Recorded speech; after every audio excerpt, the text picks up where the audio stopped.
Welcome to Conveyancing Matters, October 2023 news.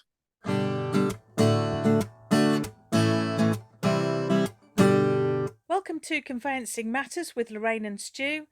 Join us for a chat about all things property.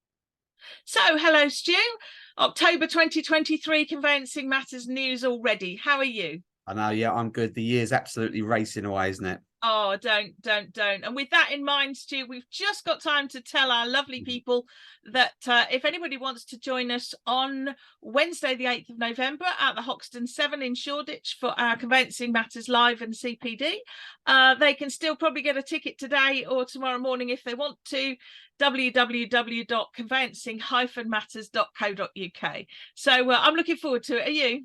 Yeah, definitely. Yeah, there's still time to book tickets. So if anybody's interested, we're going to be talking about conveyancing disasters, aren't we? So yeah, and there's plenty of those. So and particularly sort of perhaps some completion disasters. There's lots of them. Yeah, But, a lot of them revolve around completion, don't they? yeah, but CPD with a glitter ball. What more could anybody want? So what piece of news caught your eye to start with then, Stu? Well, I think the main thing this month has really been, everything in the press about leaseholds and this continued thought about getting them abolished. And not only now have we had, government talking about it, it's even going to come up in the King's speech, isn't it? So, yeah, it's interesting what everybody thinks about it, isn't it? But for me, it's not leaseholds that the problem, is it? I think it's developers maybe that have been the problem in creating unfair leases for a number of years.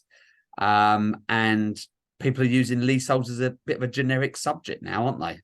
I'm afraid they are. It's all sounding like a bit of a sort of political, supposedly a bit of a political winner. I mean, I think, Labour, I think, have allegedly said that they'd abolish leasehold within 100 days if they get into power. And what's wrong with leaseholds as a general?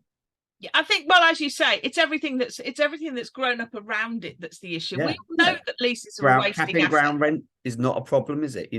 Lease terms, maybe revising those, not a problem. But leaseholds in general, I don't think it's great for people that own leasehold properties. Must be fuming. It's going to, in theory, devalue them possibly. Yeah, absolutely. And of course, one of the what the government can do, and what's very easy to do, rather than unpick an entire system and probably destabilize the one of the absolute pillars of the UK PLC economy, i.e. destabilize leasehold, there's loads of things that the government could do much more easily around leasehold, like, for example, regulate managing agents, ensure that managing agents have to be properly qualified, make sure that managing agents can provide a reasonable service for a reasonable fee quickly. There's so many things, as you say, sort of capping ground rents, extending lease terms. They're all things that can be done. But why do you need to live in there for 2 years before you extend it? Little things like that, none of us would oppose to. But I think the terminology "restore true home ownership" is a horrible one to use, as if you don't properly own your property if it's leasehold. It creates a really weird innuendo, doesn't it? Well, I don't know quite. Again, it's just sound bites for the sake of it, and it's a bit like the Building Safety Act. It's a bit like everything else. If people don't sit down with lawyers that do it and say, right, what's the issue here, they're not really going to understand the point. So the point of leasehold is the enabling, straightforwardly enabling payment for positive obligations, such as service charge and all the rest of it. Yeah, and that weird sort of scenario, oh, let's get rid of leasehold, then, all our freeholds, it'll all be simple. Well, hell will it, because of course it won't. All we're going to do, we're going to have another document, probably called a transfer, that will be the same size as a lease, the same complex issues that are in a lease, and therefore, actually, from a lawyer's point of view, it's going to make no difference whatsoever.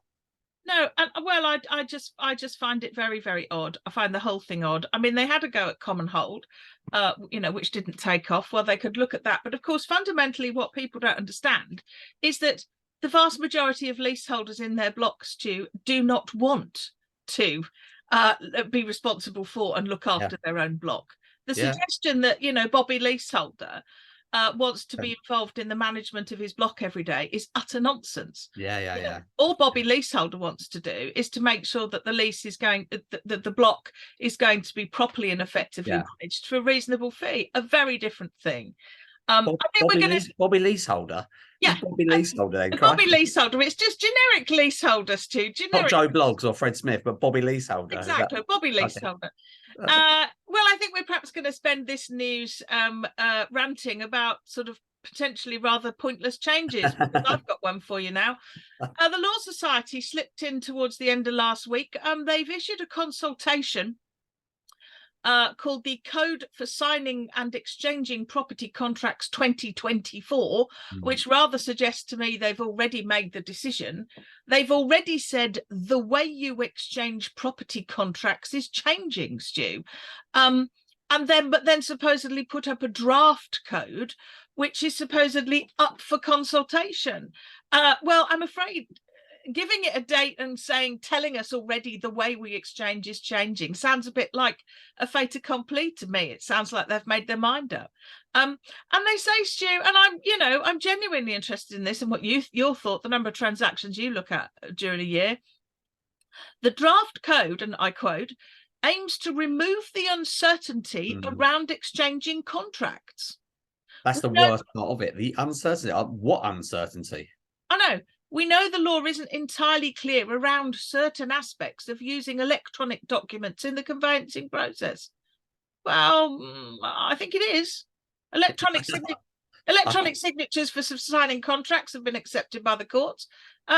It's not particularly difficult. So my question to you, Stu, as somebody who's definitely, got your ear to the ground, is there a problem with exchange, and is there a call for change? I've never heard it. I would be really interested to hear the viewers' thoughts on this, because I have seen zero problems with the way exchange of contracts works at the moment. Zero uncertainty. If anything, it is the foundations again of how conveyancing works. And for me, it's something that's not broken and certainly doesn't need fixing. I'm really surprised at the need for a consultation at this level regarding this subject. Well, and get this, the code itself is about 12 pages, Stu. CQS firms apparently, if it's introduced, will have to use it, but CLC firms won't. So my immediate reaction is that I think it will cause far more confusion than it will solve for quite some time, quite honestly. The certainty that we all knew around exchange of contracts. Now, that's not to say that the formulae might not have needed updating. They have been, they are still dated 1989. I do get that. But there is also a suggestion that, the other way of looking at that is, well, they have lasted that long. And again, the thing is for me, Stuart, this is, what really gets my go. If there is a problem around exchange, it's because firms aren't using the formulae properly. It's because firms don't understand the implied undertakings. It's because firms aren't doing the job properly. It's because contracts aren't being signed properly, whether electronically or in wet ink, by the way. It's because deposits aren't being sent on the day of exchange in accordance with the undertakings. It's got nothing to do with the formulae and the process itself. So why are firms going to be any better at complying with a new set of probably more complicated undertakings? I mean, frankly, to my mind, they're not. I'm baffled. I'm baffled. I can't help but to 100% agree with you on this one. And, it's a bit like the previous point we were making. Some things might need tweaking. A good idea for some change and some tweaking, but it seems to be wholesale change for the sake of it. Yes. Well, if anybody wants to, and I strongly urge them to, actually, the Law Society consultation closes on the 4th of December. So if anybody does have any views, I think they ought to share them, quite frankly. But, it's clearly been a bit of a quiet time of the year, Stu, as if our regulators and professional bodies didn't have anything to think about, because you've got one too. Yeah, well, talking about consultations, this time it's the CLC on the Code of Conduct. Their terminology, the ethical principles and outcomes that are relevant to CLC lawyers in their daily work. So another consultation, dare I say. Yeah, so a refreshed code of conduct, Stu. I mean, on we go. I think the CLC have got a webinar for CLC firms that are interested. 5th of December. So if you want to go and look on the CLC's website, if you're a CLC regulated firm, so you can reply to the Law Society's exchange consultation on the 4th of December, and then on the 5th, in a lovely run up to Christmas, you can watch the CLC's webinar on your code of conduct, Stu. Just a chance to discuss the issues according to the CLC. So it's strange, isn't it, that the regulators have these consultations, because in sort of my mind, the consultations come up, people obviously give their opinions, but they've obviously made up their mind already, haven't they, that various parts of the process, whatever way we want to phrase it, are going to change, aren't they? I wonder who actually, I wonder what percentage of information in these consultations is actually taken on board. Well, and also what percentage of the 9.5 odd thousand firms that do conveyancing, SRA regulated firms, so there'll be a lot more with the CLC lumped into that as well. What proportion of them reply? Because the point is, if there isn't a groundswell of opinion out there, then that probably means that A, we're too busy, but B, it's actually okay. Yeah. Of all the things that need change, sometimes you think, and all the problems that affect the profession in conveyancing, you just think some of the changes, is it in the grand scheme of things, you need that change? You think, who's actually listening to people that are doing conveyancing every day? Well, I couldn't agree more. And again, I mean, I'm the Law Society's Land Law and Conveyancing Committee, or whatever way around they call it. Clearly has got some bright people doing some very good work, but surely their collective intellectual expertise would be better placed putting guidance for firms into the Building Safety Act rather than producing, for example, a 12-page consultation document on exchange. Again, can't disagree anymore, frankly. Well, a bit of good news, I think, for firms that do equity release work, because we talk about this a bit, don't we, Stu? And just, I think, an interesting stat, really. The Equity Release Council, which is the body that sort of regulates the provision of equity release products within the mortgage market, it's just released some stats for the third quarter of 2023, basically saying that it's seen growth for the first time in 12 months in relation to sort of new customers and total lending. And total lending in quarter three for equity release products actually was 716 million pounds, Stu, and over 7,300 new customers. So and I think quite interesting, the average drawdown, the Equity Release Council report, is £63,238.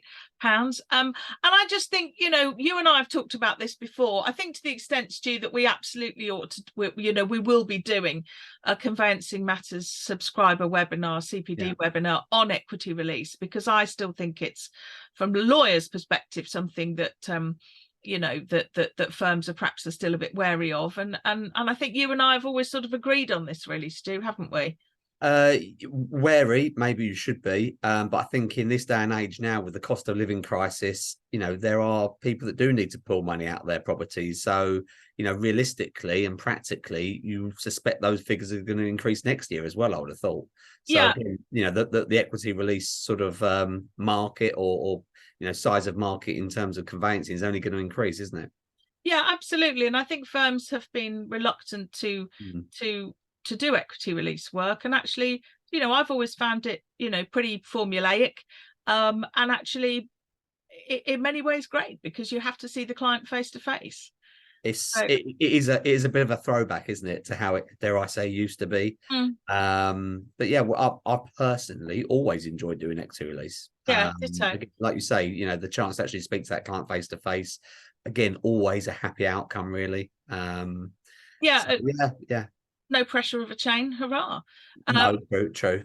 But yeah, so you heard it here first, kids. We'll do a Conveyancing Matters subscriber webinar on it for anybody that wants to be a subscriber. So that'll be coming up. Maybe a bit of New Year excitement for our subscribers too. It's one way. So what have you noticed next? Well, it wouldn't be a monthly news report without talking about the Building Safety Act, would it?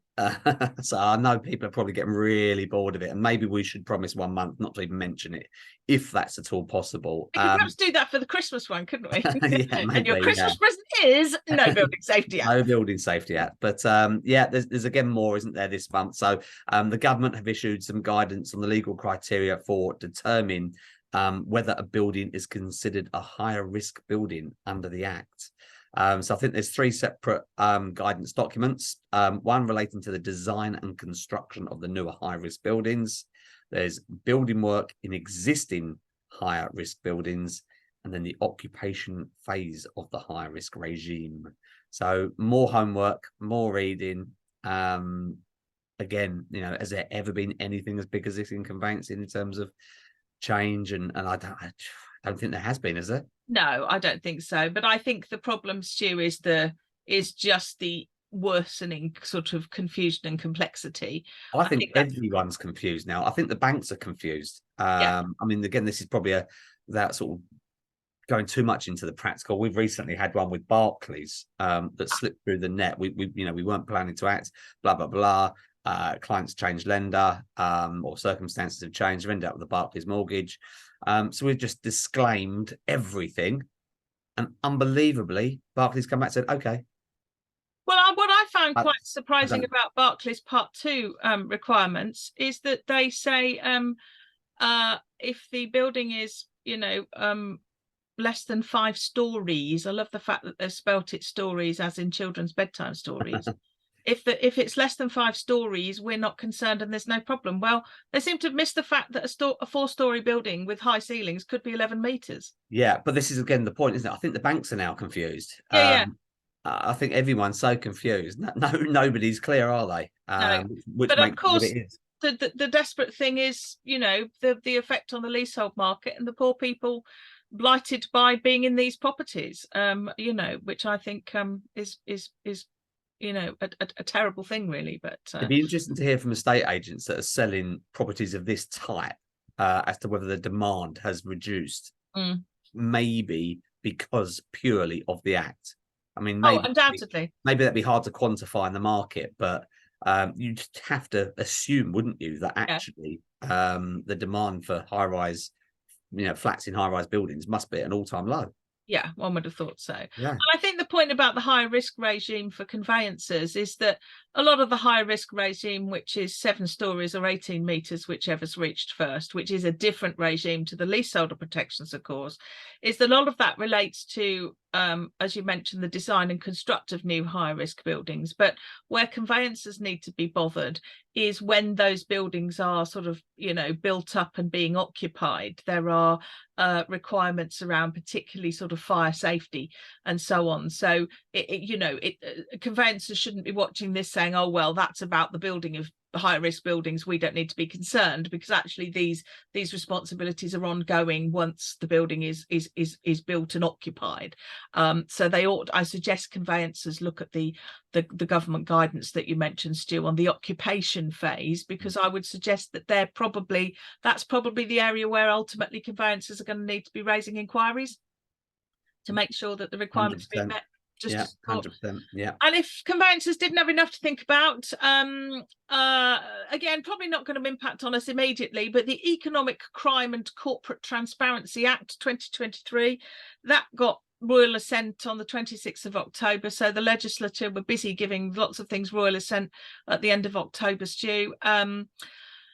And essentially, this is the act that sort of basically sort of toughens up companies' house responsibilities.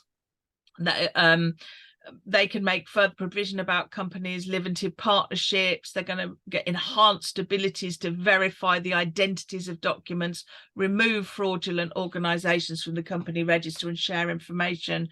Law enforcement agencies are going to benefit from greater powers to seize assets, recover cryptocurrencies and what have you. I think the point about it is that I think lots of people have recognised for a long time that, setting up sham companies is a massive weakness, both to UK PLC and of course the property market.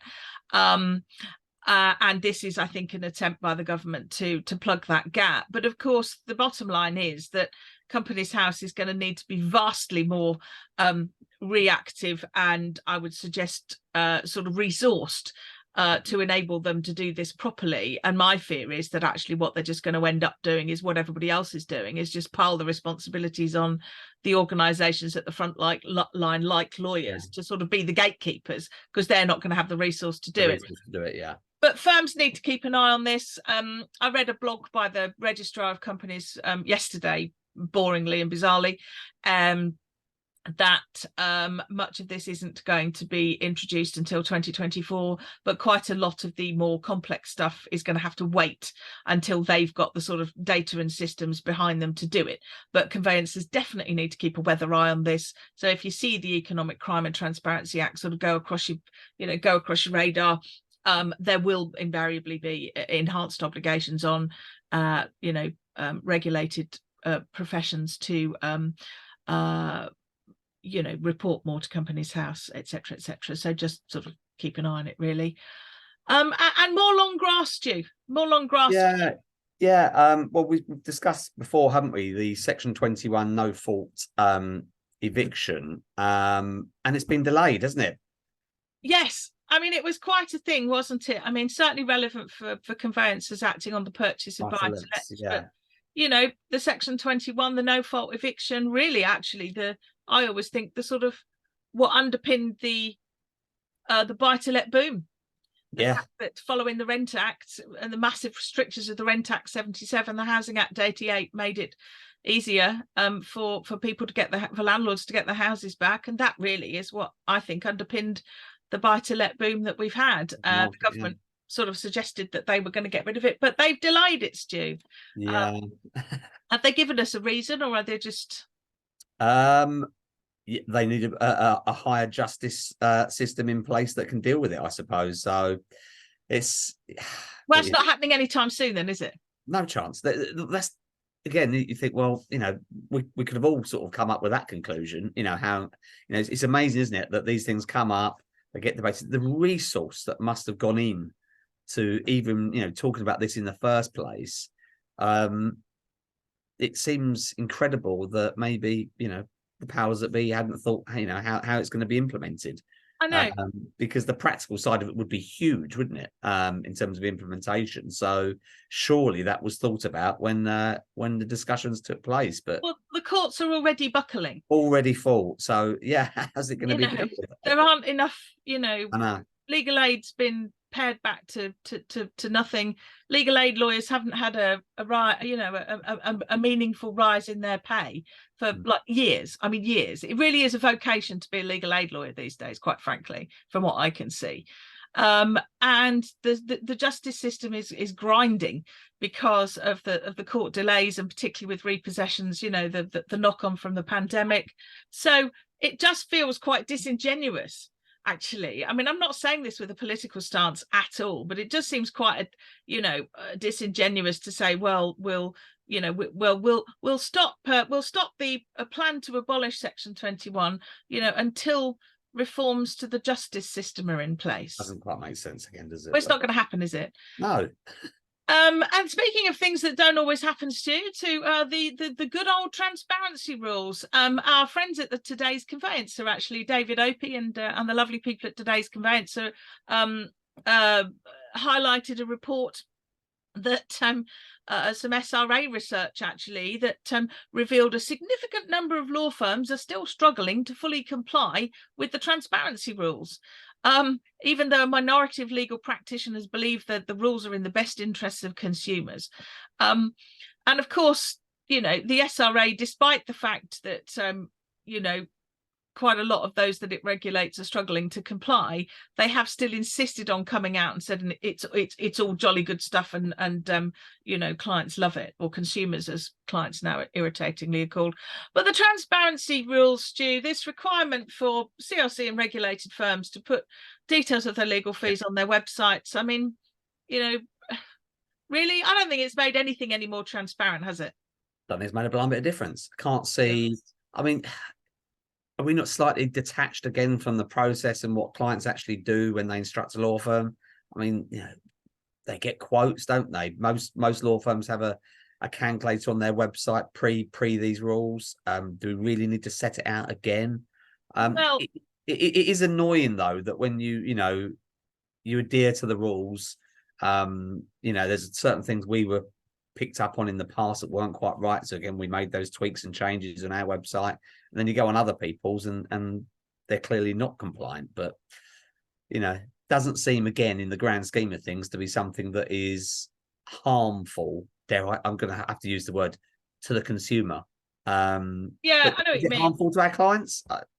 Well, I think what it's led a lot of firms to do is actually it's enhanced confusion, because what a lot of firms have done is strip a lot of work out of what they would call their legal fees. And actually, I saw on social media, so but somebody, I think a lawyer, had posted that legal fees on a conveyancing transaction came out at £174 plus VAT. Well, if firms are sort of stripping out all of the elements of providing the legal service, and they're seen as sort of add-ons, so that you can get that baseline legal fee down to its absolute barest minimum, well, that's not transparent really, is it, in a way? But anyway, well, Stu, probably time to finish off this month's Conveyancing Matters news. I think we had a fair bit to say. And speaking of our lovely friends at today's conveyancer, lovely David has asked me to be a judge again. I know. He must have been really short on applicants. Yeah, I thought that too, to be fair, mate. I thought that too. But look, at least he's not asked you, mate, has he? So, he's not that short. To be fair, no. He's not never that going to short, show that. No, there'd have to be 0 people there for that. But conveyancers should keep an eye out for the British Conveyancing Awards. They are great. We went last year. Yeah, they are good, yeah.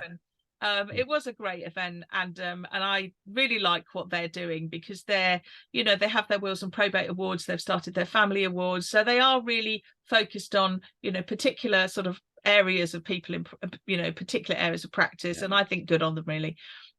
So you can go on the website now, can't you? You can enter the awards, you can see the criteria that's there. So if anybody's interested, jump on their website, have a look. Yeah, and there's lots and lots of categories. So anyway, but I just thought I'd mention it, and I probably will mention it again. You're so modest. I know. All right, Stu. Well, look, you take Lorraine. care, and I hope people enjoyed that, and do let us know your thoughts. Definitely. Take care, guys. Bye.